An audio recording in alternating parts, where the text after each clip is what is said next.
அண்ணாமலை, பெரியாருக்கும் நிகழ்காலத்துக்கும் சம்பந்தம் இல்லைன்னு சொன்னீங்களாமே.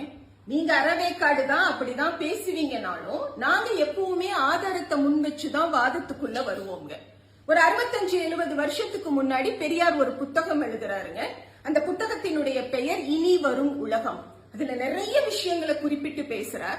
அதுல 2 விஷயத்த மட்டும் நான் இங்க எடுத்துட்டு வந்திருக்கேன். ஒன்னு, பெரியார் சொன்னது, கொஞ்ச நாள்ல இந்த உலகத்துல இருக்கக்கூடியவங்களுடைய சட்டை பைகள்ல கம்பியே இல்லாத தந்தி சாதனம் ஒண்ணு இருக்கும்னு சொல்லியிருக்காரு. இன்னைக்கு செல்போன்ஸ் எல்லாரோட சட்டை பையிலையும் இருக்கு. அடுத்ததா பெரியார் அவர்கள் அந்த புத்தகத்துல குறிப்பிட்டு சொல்லி இருக்கிறது, ஆண் பெண் சேர்க்கை இல்லாமலே இந்த உலகத்துல குழந்தை பிறக்கும்னு சொல்லி. அதுவும் இன்னைக்கு நடந்திருக்குதுங்க. ஃபர்டிலிட்டி சென்டர்ஸ், செயற்கை கருத்தரிப்பு மையங்கள் வழியாக இன்று அதுவும் நடைமுறைக்கு வந்திருக்குங்கும் பொழுது எங்க யாருக்கிட்ட பெரியாருக்கும் நிகழ்காலத்துக்கும் சம்பந்தம் இல்லைன்னு சொல்றீங்க?